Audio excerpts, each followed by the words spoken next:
அவர்களே, சட்டமன்ற உறுப்பினர்கள் அண்ணன் தாயகன் கவி அவர்களே, அண்ணன் அரவிந்த் ரமேஷ் அவர்களே, அண்ணன் காரப்பாக்கம் கணபதி அவர்களே,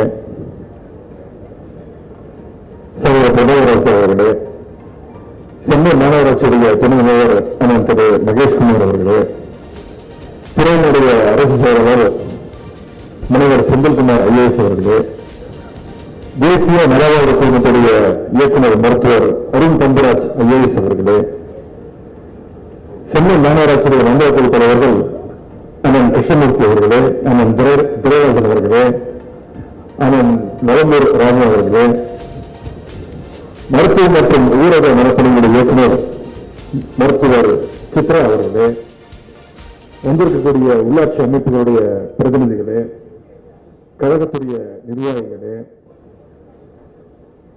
ரோட்டரி சங்க நிர்வாகிகளே,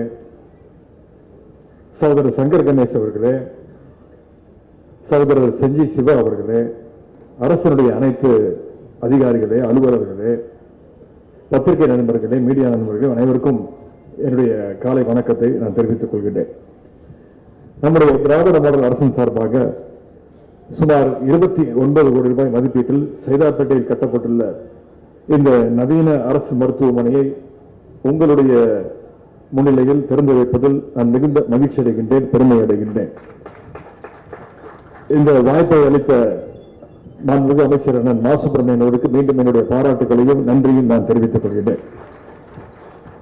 120 படுக்கைகள் கொண்ட இந்த மருத்துவமனை இன்று முதல் சைதாப்பேட்டை மக்களுக்கு மட்டுமின்றி இந்த சுற்று வட்டாரத்துக்கு பகுதிகளில் உள்ள அத்தனை பொதுமக்களுக்கும் மிகவும் பயன்பெறுகின்ற வகையில் இங்கே அமைந்திருக்கின்றது. நம்முடைய முதலமைச்சர் அவர்கள் அடிக்கடி சொல்வார்கள், கல்வியும் சுகாதாரமும் தான் நம்முடைய திராவிட மாடல் அரசினுடைய இரு கண்கள் என்று பெருமையோடு குறிப்பிடுவார்கள். அந்த அளவுக்கு நம்முடைய முதலமைச்சர் அவர்கள் கல்விக்கும் மருத்துவத்திற்கும் மிகுந்த முக்கியத்துவம் கொடுக்கின்ற அரசாக இதை செயல்படுத்திக் கொண்டிருக்கிறார். முத்தமிழ் டாக்டர் கலைஞர் அவர்கள் அவருடைய ஆட்சி காலத்தில் சுகாதாரத்துறையில தமிழ்நாடு அடைந்த வளர்ச்சி உயரம் ஏராளம், கணக்கில் அடங்காதது. போலியோ ஒழிப்பில் தொடங்கி வருமுன் காப்போம் திட்டம் வரைக்கும் இன்னைக்கு எண்ணற்ற திட்டங்களை நம்முடைய முத்தமிழ் கலைஞர் அவர்கள் செயல்படுத்தி காட்டினார்கள். அந்த திட்டங்கள் தான் நம்முடைய தமிழ்நாட்டை இன்றைக்கு குறிப்பாக சென்னை மாநகரத்தை தமிழ்நாட்டுடைய இந்தியாவுடைய மெடிக்கல் ஹப், மெடிக்கல் கேபிட்டல் என்று சொல்லுகின்ற அளவுக்கு நம்முடைய தமிழ்நாட்டை பெருமைப்பட வைத்திருக்கின்றது. முத்தமிழ் டாக்டர் கலைஞர் வழியில நம்முடைய தலைவர் அவர்கள், முதலமைச்சர் அவர்களும் மருத்துவத்துறைக்கும் இன்றைக்கு அதிக முக்கியத்துவம் கொடுத்து பல்வேறு திட்டங்களை செயல்படுத்தி வருகின்றார். சில திட்டங்களை மட்டும் இங்கே குறிப்பிட விரும்புகின்றேன். ரூபாய் 240 கோடி ரூபாய் மதிப்பீட்டில் கிண்டியில கலைஞர் நூற்றாண்டு உயர் சிறப்பு மருத்துவமனை சொன்ன 10 மாதங்களை கட்டி முடிக்கப்பட்டு நம்முடைய முதலமைச்சர் திறந்து வைக்கப்பட்டு இன்றைக்கு பொதுமக்கள் மிகுந்த பயன்பெற்று வருகிறார்கள். அது மட்டுமல்ல, மருத்துவ சேவைகள் என்பது அனைத்து பகுதிகளுக்கும் சென்று சேர வேண்டும் என்று 208 அர்பன் ஹெல்த் கேர் வெல்னஸ் சென்டர்ஸையும் நம்முடைய முதலமைச்சர் அவர்கள் திறந்து வைச்சாங்க.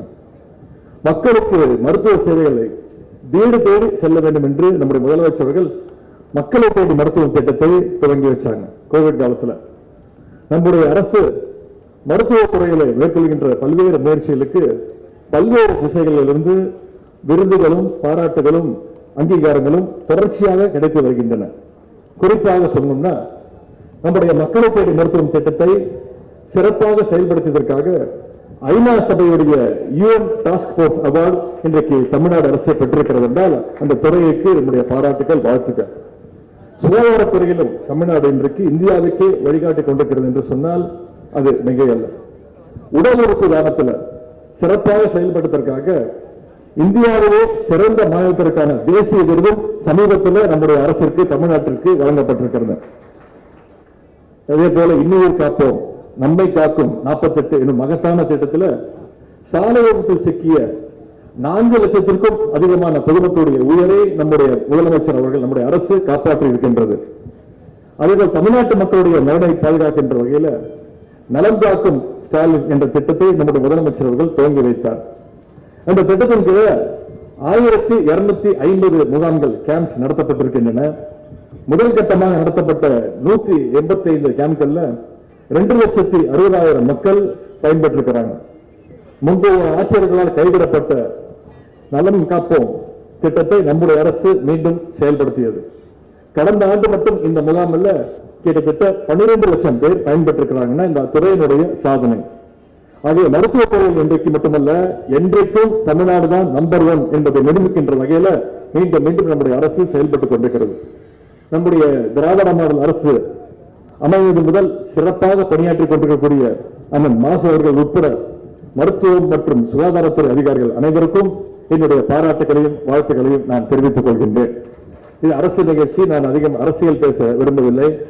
ஆனால் மாசு அவர்கள் அமைச்சர் அவர்கள் பேசும்போது எதிர்க்கட்சி தலைவருடைய குற்றச்சாட்டுகளுக்கு தான் தெளிவாக பதில் கூறினார்.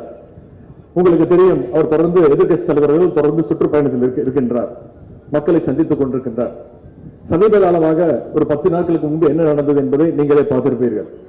அவர் ஒரு பொதுக்கூட்டத்தில் பேசிக் கொண்டிருக்கும் போது, நடு ரோட்டில் நின்று பேசிக் கொண்டிருக்கும் பொழுது, அங்கு வந்திருந்த ஆம்புலன்ஸ் வண்டி, நோயாளிகளை கூட்டிக் கொண்டு வந்த அந்த ஆம்புலன்ஸ் வண்டியை நுழைய விடாமல் அதற்கு என்னெல்லாம் தடங்கல் செய்ய முடியுமோ அதை தொடர்ந்து செய்து கொண்டிருந்தார். இதற்கு பொதுமக்கள் மத்தியில கடும் எதிர்ப்பு தெரிவிக்கப்பட்டது.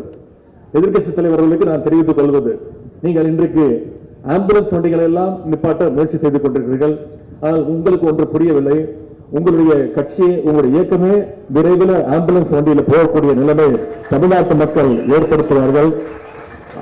விரைவில் ஐசியூவில் தான் உங்களுடைய இயக்கம் அனுமதிக்கப்படும் என்பதை தெரிவித்து, உங்களையும் காப்பாற்றுகின்ற அந்த பொறுப்பை நம்முடைய முதலமைச்சர் அவர்கள் செய்வார் என்று இங்கு நான் கூறிக்கொள்ள விரும்புகின்றேன்.